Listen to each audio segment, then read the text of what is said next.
Halo kawan, assalamualaikum warahmatullahi wabarakatuh. Sekarang kita bakalan ngebahas laptop gaming entry level dari Acer di tipe Nitro V15 ANV155151U8. Nah, selain namanya panjang, tapi kalau ngomong soal harga, laptop ini affordable banget bro, karena dia hanya dijual di angka cuma 10 jutaan saja. Kemudian laptop ini bro ya, dia kalau kita compare nih sama seri sebelumnya, dia memang dapat pembaruan tapi tidak terlalu signifikan bro. Dan kalau kita compare sama seri sebelumnya, dia itu terdapat dua buah pembaruan utama. Yang pertama untuk refresh rate layar yang dulunya pakai 144 Hz, sekarang geser ke 165 Hz lebih bagus. Lalu untuk softwarenya yang dulunya cuma dapat opsi Windows 11 sama OHS 2021, nah sekarang kita itu dapat Windows 11 plus OHS 2021 atau bisa pilih ke Office yang 365. Bedanya poinnya ada di sini aja. Namun meskipun tidak banyak pembaruan, tapi tetap bro, kalau kalian beli laptop ini dia tuh punya benefit di harga 10 jutaan dibandingkan merek lain. Salah satu contohnya adalah kalau kita lihat dari segi desain, laptop Nitro V15 ini dia punya bodi yang slim compact dengan ketebalan cuma di angka 220 mm dan bobot yang cukup ringan dibandingkan merek lain. Sebab pas kita timbang, bobot laptop ini cuma di angka 2 kg saja. Terus ini kalau kita perhatikan detailnya, untuk cover di bagian luar, kan dia modis seperti ini bro ya. Dia ada hiasan model garis-garis diagonal seperti ini, sama ada pemanis logo Nitro di bagian tengah atas, yang tampilannya bisa berubah-ubah ketika ada sinar lampu. Jadi kayak model warna blue seperti ini di bagian logonya.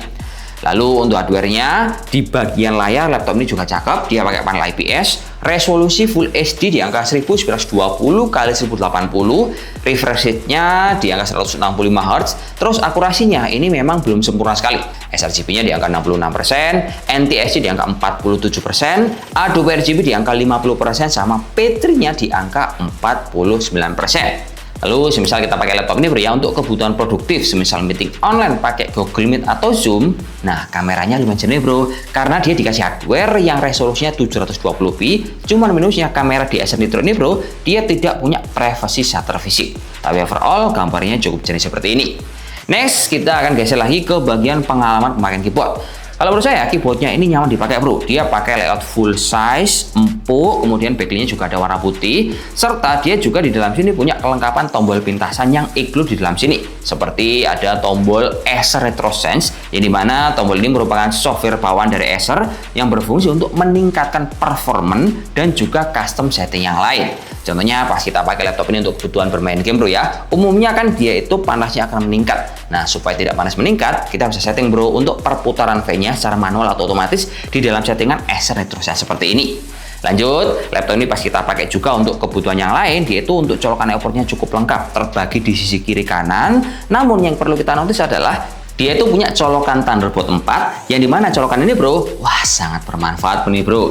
Terutama buat teman-teman pecinta live streaming karena punya transfer video lebih tinggi dibandingkan USB Type-C pada umumnya. Sama colokan ini bro, dia juga bisa berfungsi untuk ngecas laptopnya semisal kalian ketinggalan charger, dan daya yang bisa dimaksimalkan dari colokan Thunderbolt ini bro, semisal kita pinjam charger teman kalian, kita bisa pakai 65 watt atau kita bisa pakai yang 100 watt. Nah ini kalau kalian pakai yang 100 watt, dia bisa ngisi sebagai fast charging supaya ngisinya jauh lebih cepat. Itu adalah benefit yang kalian dapatkan pas kalian beli laptop ini. Lanjut, kita akan geser ke bagian dapur pacunya. Ini kalau kita perhatikan, laptop ini dia masih pakai prosesor Intel Core i5 Gen 13, tepatnya 13420H, yang dimana untuk prosesor ini dia punya 8 core per 12 thread dan speed maksimal di angka 4,6 GHz. Lalu untuk RAM-nya, laptop ini dia pakai 8GB DDR5 yang bisa kita maksimalkan hingga 32GB karena dalamannya ini bro, dia punya dual channel. Terus untuk penyimpanannya, laptop ini dia punya dual slot juga, yang salah satu slotnya sudah dikasih M.2 NVMe Gen 4 di kapasitas 512GB dengan speed yang lumayan kenceng di atas 5000 MB per second. Terus kalau untuk VGA-nya sendiri, laptop ini dia pakai RTX 2050 VRAM 4GB dengan TGP sebesar 65 watt. Nah, sementara kalau untuk softwarenya, seperti yang saya infokan di awal, laptop ini dia pakai Windows 11 plus ada 2 buah pilihan Office. Bisa pilih 2021 ataupun Office 365. Dan mungkin kalau kita perhatikan bro ya, dari spek ini, kayaknya laptop ini terlihat basic aja di harga 10 jutaan. Tapi semisal kita compare nih sama merek yang lain, baru kelihatan min plusnya ada di mana di harga 10 jutaan dengan spek yang kurang lebih sama. Langsung aja guys, kita masuk ke data berikutnya yaitu perbandingan antara laptop Acer dengan merek yang lain. Pertama, kita ada punyanya HP Victus 15 FA 1666TX yang harganya di angka 10,5 juta rupiah. Lah, kalau si HP Victus ini bro, dia menggunakan dapur pacu Intel i5 Gen 12. Kemudian untuk layarnya dia sama-sama pakai IPS, tapi refresh rate-nya si HP Victus ini hanya memanfaatkan di angka 144 Hz. Kemudian yang kedua, ada Asus TUF Gaming A15 FA506NC yang dimana untuk dapur pacu dari Asus TUF ini bro, dia pakai Ryzen 5 7535S dengan konfigurasi untuk komponen yang lain kurang lebih sama. Terus untuk refresh layarnya ini juga masih pakai 144 Hz. Kemudian yang ketiga ada MSI 15B12UCX yang punya harga paling terjangkau dari semua merek, yaitu di angka 9,2 juta rupiah. Nah, cuman untuk dapur pacunya dia masih pakai prosesor Intel Core i5 Gen 12. Nah, ini juga masih memanfaatkan single channel, beda sama si Asus, HP, hingga Acer yang kita bahas sekarang.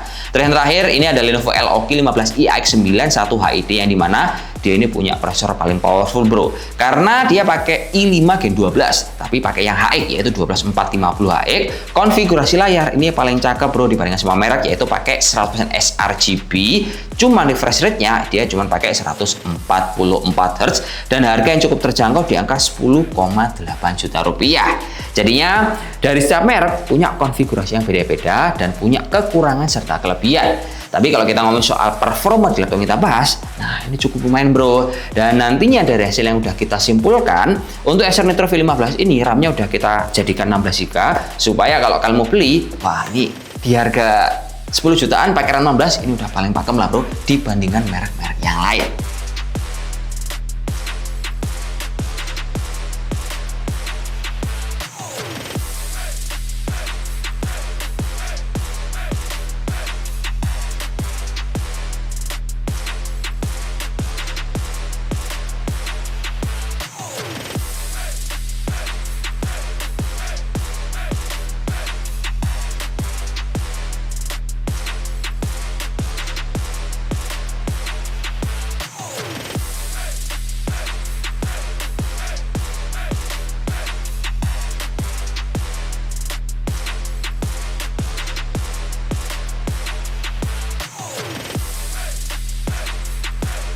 Nah, jadi kesimpulan gampangnya sih gini bro ya. Menurut saya laptop ini dia itu main di harga 10 jutaan, dia cukup getol sekali kalau kita compare sama hardware-nya merek yang lain. Tapi kalau kita perhatikan, dia punya benefit di sini. Prosesor paling tinggi pakai Intel Core i5 Gen 13. Sementara musuh-musuhnya dia masih pakai prosesor Intel Core i5 Gen 12 atau kalau nggak gitu dia pakai Ryzen 5 7000 series. Terus misal kita lihat dari opsi upgrade, dia cukup cakep, RAM-nya dual channel, penyimpanan dual channel, kemudian fan-nya laptop ini juga termasuk enak karena pakai dual fan dengan suhu yang cukup adem seperti yang saya info di video tadi. Terus untuk yang terakhir, kalau ngomongin soal harga, menurut saya laptop ini pakem banget lah. Musuhnya cuma sama LOG aja yang satu HID tadi. Karena LOG itu memang punya keunggulan layarnya menggunakan akurasi 100% sRGB. Tapi yang perlu dicatat, dia itu layarnya refresh rate masih pakai 144 Hz. Jadi mungkin seperti masih informasi yang bisa kita berikan, semoga bermanfaat. Laptop punya Acer Nitro yang terbaru yang muncul di akhir tahun 2024. Semoga bermanfaat buat kalian yang punya budget di angka 10 jutaan aja. Ya wes, itu aja bro ya. Saya dulu. Wassalamualaikum warahmatullahi wabarakatuh dan salam jos. Semoga bermanfaat.